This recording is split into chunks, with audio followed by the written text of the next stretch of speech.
नमस्कार, नमो नारायण। आज हम गीता दैनिक दैनिक के अंदर 105वें दिन के अंदर प्रवेश कर रहे हैं और 105वें दिन पर आज के जो श्लोक हैं वो 39 और 40 चौथे अध्याय के हैं। ज्ञान कर्म संन्यास योग नाम है और आज का ये जो श्लोक है, इस श्लोक को आप थोड़ा सा गंभीरता से सुनेंगे, पढ़ेंगे, याद करेंगे और अपने जीवन का हिस्सा बनाएंगे तो काफी कुछ भटकाव खत्म हो जाएगा।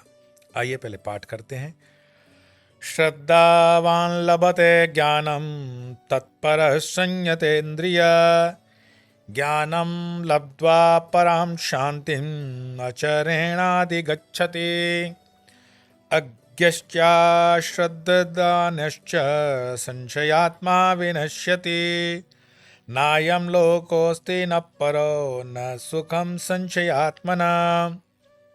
और हे अर्जुन, सात्विक श्रद्धा से परिपूर्ण ज्ञान प्राप्ति की साधना में अच्छी प्रकार जुटा हुआ जितेंद्र ज्ञान को प्राप्त कर लेता है तथा ज्ञान को प्राप्त होकर वह तत्काल ही परम शांति यानी मोक्ष रूप को प्राप्त हो जाता है। और हे अर्जुन, आत्मज्ञान से रहित अश्रद्धालु और संशय युक्त मनुष्य ये तीनों ही परमार्थ से अवश्य ही भ्रष्ट हो जाते हैं और संशय आत्मा के लिए न तो ये लोक है न तो परलोक है और न ही सुख है। अतः संशय आत्मा सर्वाधिक पापिष्ट है। संशय आत्मा विनश्यति, उसका विनाश है। संशय आत्मा का मतलब ही यही है कि वो आदमी जीवन में कभी भी, मेरे जीवन में इतने सारे आते हैं लोग, एक चीज पे रुको तो वो दूसरे पे जंप कर देगा। ऐसा नहीं कि वो क्वेश्चंस करके हमें अपने आप को स्मार्ट साबित कर रहा है, उसकी श्रद्धा ही नहीं है। मैं उनको फिर कह देता हूं कि तुमसे तुम्हारा पिता का नाम पता है, वो तुम्हारे पिता हैं, तुम ऐसे इंसान हो, तुम बोलोगे आई डाउट। ये है संशय आत्मा। इसको अपने बाप पे भी भरोसा नहीं होता है कभी, मतलब उसकी आंख भी देखोगे स्थिर नहीं रहेगी। संशय आत्मा विनश्यति वाला ये लक्षण बता रहा हूं। तो श्रद्धावान लभते ज्ञानम, श्रद्धा कौन सी? अंधश्रद्धा नहीं बोल रहा हूं। श्रद्धा का मतलब है आपने आंख कान खोल करके विवेक द्वारा जिसको स्वीकार कर लिया, फिर उसमें डाउट नहीं करोगे। आप जितनी देर डाउट कर रहे हो उसको एनालिटिकल माइंड से, रीजनिंग के साथ, रैशनलिज्म के साथ उसको चेक कर रहे हो, चेक कर लिया, उसको बार बार फिर डाउट नहीं करोगे। ये बार बार डाउट करने से ना आप ढंग से जी पाओगे ना सामने वाले को जीने दोगे। आज की तारीख में जितने भी कपल्स का ये डाइवोर्स हो रहा है उसका कारण है श्रद्धावान लभते ज्ञानम। उनके माँ बाप ने बच्चों को श्रद्धा नहीं सिखाई, बच्चों ने आपस में श्रद्धा नहीं सीखी, उनकी जनरेशन के बच्चों में श्रद्धा नहीं आई, बच्चों में श्रद्धा नहीं आई तो राष्ट्र में श्रद्धा कहां रखोगे? हम कहते हैं कि तुम श्रेष्ठ ऋषियों की औलाद हो। नहीं नहीं, हमने तो पढ़ा है स्कूल में कि हमारे पूर्वज बंदर थे, हमारी श्रद्धा कहां? बंदरों में रही। यहां कहते हैं कि श्रद्धावान, तत्पर और संयमी पुरुष ज्ञान प्राप्त कर सकता है तथा ज्ञान प्राप्त करके तत्काली शांति को प्राप्त कर सकता है। एक बार आपको अगर ज्ञान प्राप्त हो गया तथा ज्ञान प्राप्त करके तत्काल शांति को प्राप्त कर सकते हो। ज्ञान कौन सा? सत्य और असत्य का ज्ञान। ज्ञान ऐसा नहीं है कि दूर में कोई एप्पल लगा हुआ है उसको खाओगे तो ज्ञान हो जाएगा, एडम और ईव वाला, वो ज्ञान की बात नहीं कर रहे हैं। ज्ञान जिसका तथ्यात्मक, पहला विधिवत ज्ञान तथ्यात्मक है, फैक्चुअल, पता पड़ गया। करेला कड़वा है, पसंद है तो खाओगे, नहीं पसंद है तो नहीं खाओगे, शांति हो गई ना। फलानी चटनी तीखी होती है, उस चटनी को देखते ही आपको पता पड़ गया नहीं ये तीखी चटनी है, नहीं खाओगे, क्योंकि खाओगे तो सुबह फिर प्रातः स्मरणीय हो जाएगा, याद आती रहेगी कि उफ कल तीखी खाई थी, तो नहीं खाओगे। शांति हो गई ना। तो तथ्यात्मक ज्ञान आ गया, शांति हो जाएगी, ये तथ्यात्मक। अगर आध्यात्मिक ज्ञान हो गया तो परम शांति हो गई। अब आध्यात्मिक शांति के लिए तत्ववेता गुरु की शरण का उन्होंने बताया। तो भगवान श्रद्धा से मिलते हैं, ये पक्का बात शास्त्र में है, भगवान श्रद्धा से मिलते हैं। किंतु ऐसा नहीं है कि श्रद्धा की अपेक्षा केवल भक्ति में ही हो। ज्ञान प्राप्ति के लिए भी गुरु एवं शास्त्र वाक्यों में श्रद्धा करनी ही पड़ेगी। तुम अपने IIT, IAS, IPS वाली कोर्स को यहां लगाओगे, नहीं चलेगा। उस बुद्धि को शेल्फ पे रख दो। आध्यात्मिकता में आपकी ये डिग्री वाली पढ़ाई नहीं चलती, वकालत नहीं चलती, वकीलों वाला तर्क नहीं चलता, क्योंकि आध्यात्मिक जगत जो है वो एक अलग सत्ता है। उसकी पढ़ाई, उसकी लिखाई, उसकी रीजनिंग आपके मटेरियलिस्टिक वर्ल्ड की पढ़ाई से मैच नहीं होगी। और श्रद्धा न करने वाले पुरुष के बाद निशानियां कई बताते हैं। तो ज्ञान से शांति प्राप्त होती है, क्या ये ठीक है? केवल ज्ञान से पूर्ण शांति प्राप्त नहीं होती, इससे जिज्ञासा के कारण जो अशांति थी वह जो निवृत्ति हो जाती है। परंतु जीवन में जो अन्य अनेक कारण अशांति के हैं उनकी निवृत्ति तो नहीं होती, दूसरे कारण रह ही जाते हैं। वो मेन निकल गया कि भाई चटनी तीखी है, अब उसके बाद तीखी के बाद खट्टी वाली भी थी। और जैसे किसी किसान का बैल खो जाए तो उसके कारण जो अशांति हुई है वो बैल मिलने पर दूर तो हो जाएगा, परंतु पुत्र की बीमारी, घर में अन्न की कमी, मुकदमे आदि का कारण होने वाली अशांतियां तो बनी रहेगी। बैल खो गया, सुबह से निकला है, ढूंढ रहा है कि बैल नहीं मिल रहा है, बैल मिल गया, तो बैल से रिलेटेड जो बात थी वो तो शांति हो गई, लेकिन बाकी अशांतियां भी तो जीवन में चल रही है। वो क्या कहते हैं कि बहुत जीवन में शांति है। अतः पूर्ण शांति तो ज्ञान से नहीं, ज्ञान निष्ठा से ही प्राप्त होगी। अतः ज्ञान प्राप्त होने पर भी अभ्यास करते रहना चाहिए, क्योंकि चिकित्सा चित्त की करनी है, आत्मा की नहीं। आत्मा तो बिल्कुल निर्लिप्त है।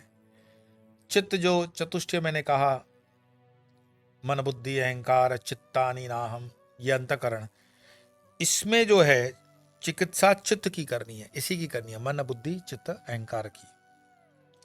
इसके सिवा जो जिज्ञासु रजोगुण तमोगुण प्रदान होते हैं उन्हें शुद्ध विचार होता भी नहीं है। मैंने कहा ना कि बहुत अनंत उनके मन में विचार चलते रहते हैं। अभी गाड़ी लेकर निकला नहीं बंबई के लिए, ओहो कहीं ट्रैफिक जाम ना मिले। अभी आगे बढ़ा नहीं कि वो उस दिन तो रोड का काम चल रहा था, 2 लाइन बंद थी। आज नेगेटिव से ही चालू करेगा। भगवान पे थोड़ा भी भरोसा नहीं कि आज अलग दिन है, अलग तारीख है, अलग माहौल है, तुम्हारे साथ बैठा हुआ व्यक्ति अलग है, ऐसी कोई श्रद्धा नहीं करेगा। एक श्रद्धा होती है ना, नहीं नहीं भगवान जो करेंगे सब बढ़िया करेंगे, ठीक करेंगे, कोई भगवान ने हमारी दुश्मनी थोड़ी ले रखी है। This a positive attitude.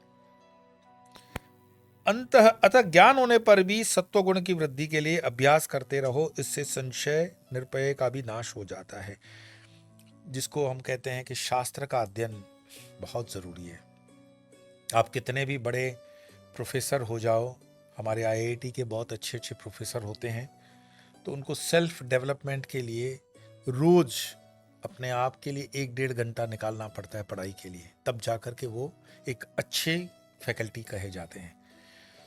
मुझसे किसी ने पूछा कि सरकारी टीचर्स में और प्राइवेट टीचर्स में जो कामयाब हैं उनमें क्या फ़र्क है।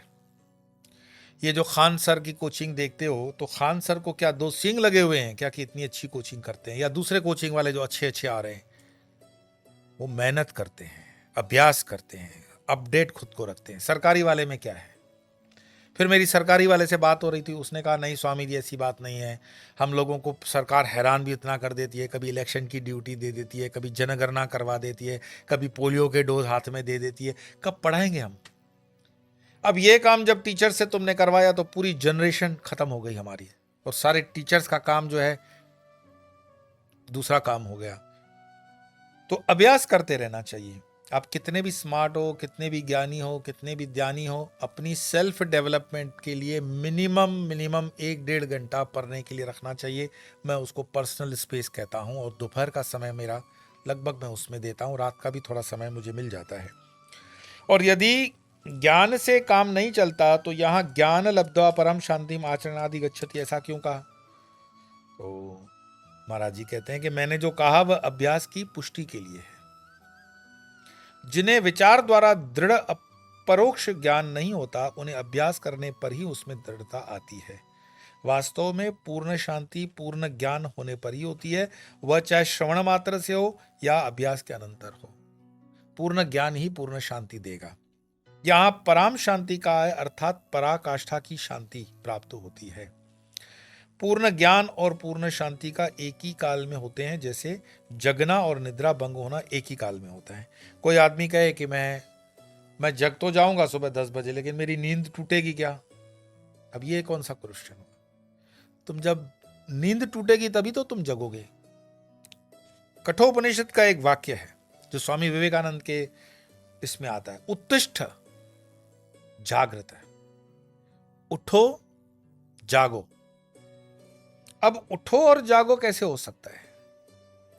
जब जागेगा तब उठेगा व्यवहारिक भाषा में, लेकिन उत्तिष्ठ जागृत है। इस कठोपनिषद के वाक्य को समझोगे तो ये चीज यही बोल रहे हैं कि पूर्ण ज्ञान और पूर्ण शांति एक ही काल में होते हैं, जैसे जगना और निद्रा भंग होना एक ही काल में होगा। उत्तिष्ठ जागृत है। और फिर श्रद्धाहीन लोगों का, जैसे भगवान स्वयं कहते हैं, नायम लोकोस्ति न परो न सुखम संशय आत्मना। भगवान है कि नहीं है, इसमें क्यों दिमाग की दही बना लेते हो? भगवान है कि नहीं है, उसमें कोई कोचिंग लेने की जरूरत ही नहीं है।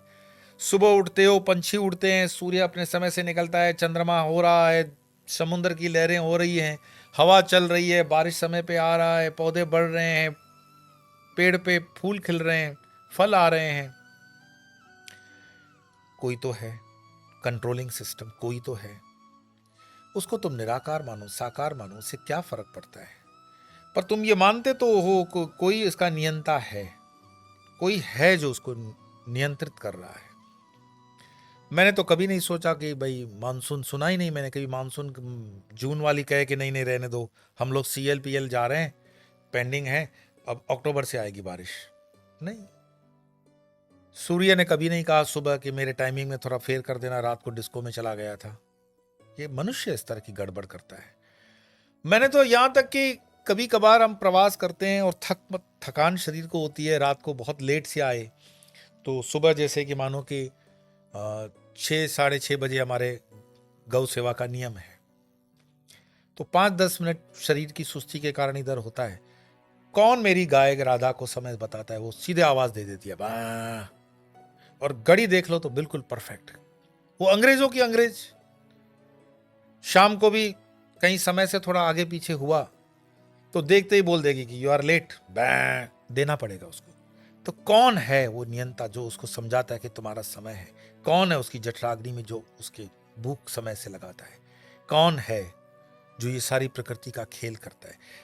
उसको तुम कृष्ण मानो, उसे तुम राम मानो, उसे तुम शिव मानो, उसे तुम काली मानो, ये कोई बहुत बड़ी बात नहीं है, लेकिन मानो कोई है, ये श्रद्धा रखो। श्रद्धावान ज्ञान लभ्यते। लेकिन तुम जब बोल देते हो कि नहीं ये तो ऑटोमेटिकली हो रहा है, ऑटोमेटिकली कैसे हो रहा है? तो ऑटोमेटिकली हो रहा है तो बहुत सी चीजें ऑटोमेटिकली कर लो। बड़े बड़े धुरंधर साइंटिस्ट भी, whatever may be the reason, वो खुल करके उस चीज को न भी माने। आपने देखा है सुप्रीम कोर्ट के जजेस तक भी क्या भगवान को नहीं मानते हैं? मानते हैं। वो कोई यदा कदा एथियस्ट आ जाता होगा, कम्युनिस्ट माइंड आ जाता होगा, वो उसकी आजादी है, कॉन्स्टिट्यूशन वो भी आजादी देता है कि भगवान को गाली देने की भी हिंदुस्तान में आजादी है।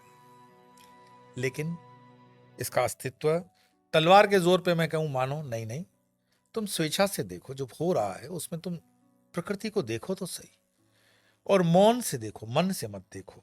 जहां मन को तुमने लगा लिया भटक जाओगे। तो आइए 2 श्लोकों का पाठ करेंगे, आज की वाणी को हम विराम देंगे। श्रद्धावान लभते ज्ञानम तत्परः संयतेन्द्रिय, ज्ञानम लब्ध्वा पराम शांतिम आचिरेणाधिगच्छति।